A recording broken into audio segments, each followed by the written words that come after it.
ছবিতে যিনি চুমু খেতে চান না তিনিই কিনা পড়লেন বিকিনি, বলছে জনপ্রিয় অভিনেত্রী মিমি চক্রবর্তীর কথা।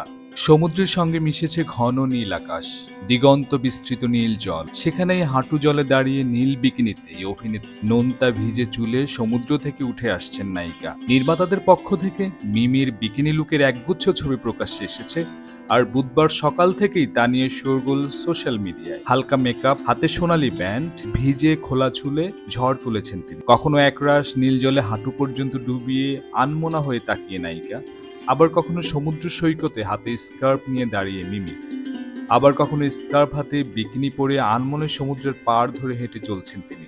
সব মিলিয়ে সৈকতে উষ্ণতা ছড়িয়েছেন নায়িকা। নায়িকার উষ্ণ ছবি দেখে রীতিমতো কুপোকাত তার অনুরাগীরা। কেউ লিখেছেন আগুন, কেউ মন্তব্য করেছেন চোখ ফেরানো যাচ্ছে না। নায়িকার এই লুক দেখে উচ্ছ্বসিত নেট পাড়া। কোনো কোনো ক্ষেত্রে তা আবার কিয়ারা আডবাণী, দীপিকা পাড়ুকোনের সঙ্গেও নায়িকার তুলনা চলছে। সংবাদ মাধ্যমও কম যায়নি, দারুণ দারুণ হেডিংয়ে প্রচার করেছে মিমির বিকিনি লুকের ছবি। আনন্দবাজার তো করেছে কাব্যিক হেডিং, কে তুমি তন্দ্রা হরিণী, পরেছ নীল বিকিনি। সিনেমায় প্রথম হলেও ব্যক্তিগতভাবে মিমি প্রায়ই ধরা দেন বিকিনি লুকে। এই তো কিছুদিন আগেও গোয়া ও ব্যাংককে অবকাশ যাপনের বিকিনি লুক শেয়ার করেছেন তার ইনস্টাগ্রাম পোস্টে। রক্তবীজ 2 সিনেমার শুটিং করতে উড়ে গিয়েছিলেন থাইল্যান্ডের ছবির গোটা টিম। সে ঝলকও দেখা দিয়েছিল সোশ্যাল মিডিয়ায়। শোনা যাচ্ছে রক্তবীজ 2 নাকি আরো বেশি অ্যাকশনে ভরপুর। মিমি এবার নিজের স্ট্যান্ড নিজেই করেছেন।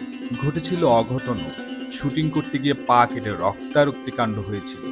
শুটিং থামিয়ে সকলে ঘিরে ধরেছিলেন ছবির নায়িকাকে। মিমি তখনও নির্বিকার, পরের শটের জন্য নিজেকে প্রস্তুত করছেন। এই ছবির উপরই পাওনা হলো মিমি নুসরাত জুটির প্রত্যাবর্তন। এবার পুজোয় নাকি তারা হাতে হাত রেখে উপস্থিত হবেন এই ছবি। নন্দিতা রায় এবং শিবপ্রসাদ মুখোপাধ্যায় পরিচালিত ছবি রক্তবীজ 2 এ মিমির সাথে আছেন আবির চট্টোপাধ্যায়। দেখা যাবে ভিক্টর ব্যানার্জিকেও। রক্তবীজ 1 এ সংযুক্তা চরিত্রের নায়িকাকে এমনিতেই বিপুল ভালোবাসা দিয়েছেন দর্শক। ফলে এই ছবি নিয়ে কৌতূহল এবার দ্বিগুণ। পর্দায় দাপুটে পুলিশ কর্তার চরিত্রে অভিনেত্রী, সেখানে যে বিকিনি লুকে মিমিকে দেখা যাবে তা তো অনেকে ভাবতেই পারেনি। মিমির সমসাময়িক আর কোনো বাঙালি নায়িকাকে এই ধরনের লুকে আগে কখনো দেখা যায়। মিমি, আবির চট্টোপাধ্যায় ছাড়াও এই ছবিতে একটি গানেও ছবির শেষে একবার দেখা গিয়েছিল অঙ্কুশ হাজরাকে। শোনা গিয়েছিল এই পর্বে মূল নায়কের ভূমিকায় ধরা দেবেন অঙ্কুশ।